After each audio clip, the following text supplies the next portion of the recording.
Egg gravy செய்கிறதுக்கு கடாயை வச்சு கடாய் நல்லா சூடானதும் அதில் ஃபஸ்ட்டு எண்ணெய் ஊற்றிக்கலாம். எண்ணெய் ஊற்றியாச்சு. எண்ணெய் நல்லா காஞ்சதும் பட்டை கிராம்பு போட்டுக்கலாம். நெக்ஸ்ட்டு இதில் உரித்து வச்சுருக்க வெங்காயத்தையும் 2 வரமிளகாய் ஆட் பண்ணிக்கலாம். நெக்ஸ்ட் இதில் இஞ்சி பூண்டு ஆட் பண்ணிக்கலாம். நெக்ஸ்ட் இதில் 3 தக்காளி கட் பண்ணி வச்சுருக்கேன், அதை ஆட் பண்ணிக்கலாம். நெக்ஸ்ட் இதில் தேவையான அளவு உப்பு ஆட் பண்ணிக்கலாம். நெக்ஸ்ட் இதில் 1 ஸ்பூன் கறிமிளகாத்தூள் ஆட் பண்ணிக்கலாம். 2 ஸ்பூன் ஆட் பண்ணிக்கலாம். இதை நல்லா கலரி விட்டுக்கலாம் பச்சை வாசம் போகிற வரைக்கும். ஃபைனலாக ஸ்டவ் ஆஃப் பண்ணும்போது கொஞ்சமாக தேங்காய் தூள் ஆட் பண்ணி ஆறுனதும் அரைச்சி எடுத்துக்கலாங்க.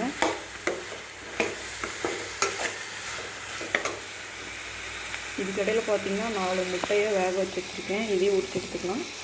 தேங்காய் தூள் ஆட் பண்ணியாச்சு. இதில் 4 முந்திரி ஆட் பண்ணிக்கலாம் கிரேவி திக்காக வர்றதுக்காக. அரைக்கிறதுக்கு தனியாக எடுத்தாச்சுங்க. அதுக்கப்புறம் அதே கடாயில் கொஞ்சமாக உப்பு, கொஞ்சம் மிளகாத்தூள் போட்டு கொஞ்சம் எண்ணெய் ஊற்றி வேக வச்ச முட்டையை நல்லா ஃப்ரை பண்ணி வச்சாச்சு. நெக்ஸ்ட்டு ஒரு கடாயை வச்சுக்கலாம். கடாயில் எண்ணெய் ஊற்றியாச்சு. எண்ணெய் நல்லா சூடானதோ கடுகு உளுத்தம்பருப்பு போட்டு கொஞ்சமாக வெங்காயம் கருவேப்பிலை போட்டு தாளிச்சிக்கலாங்க. அதுக்கப்புறம் அரைச்சி வச்சதை எடுத்து உள்ளே ஊற்றிடலாம். கடுகு உளுத்தம்பருப்புலாம் நல்லா பொரிஞ்சதும் வெங்காயத்தை ஆட் பண்ணிக்கலாம். அரைச்சி வச்சதை உள்ளே ஊற்றிக்கலாம். தேவையான அளவு தண்ணி ஆட் பண்ணிட்டு நல்லா பச்சை வாசம் போகிற அளவுக்கு நல்லா ஒரு 5 நிமிஷம் கொதிக்க வச்சிடலாம். மூடி போட்டு மூடி வச்சிடலாம். அதுக்கப்புறம் இந்த முட்டை எடுத்து அதில் ஆட் பண்ணால் சுவையான முட்டை கிரேவி ரெடிங்க. நல்லா கொதிச்சிடுச்சு.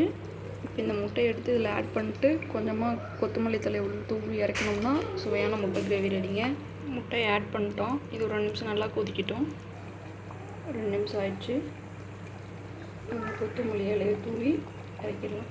அவ்வளோதாங்க, சுவையான முட்டை கிரேவி ரெடி. நம்ம செஞ்ச இந்த முட்டை கிரேவியை தோசை, இட்லி, சாப்பாடு, சப்பாத்தி எல்லாத்துக்குமே வச்சு சாப்பிட்லாம். அது டேஸ்ட்டு ரொம்ப சூப்பராக இருக்குங்க. நான் ட்ரை பண்ணிட்டேன், நல்லா இருந்துச்சு. நீங்களும் ட்ரை பண்ணி பாருங்கள். நம்ம சேனல் பிடிச்சிருந்தா லைக் பண்ணுங்கள், கமெண்ட் பண்ணுங்கள், மறக்காமல் சப்ஸ்கிரைப் பண்ணுங்கள். தேங்க்யூ. நெக்ஸ்ட் வீடியோவில் பார்க்கலாங்க. சூப்பரான முட்டை கிரேவி ரெடிங்க. நெக்ஸ்ட் வீடியோவில் பார்க்கலாம். Bye by.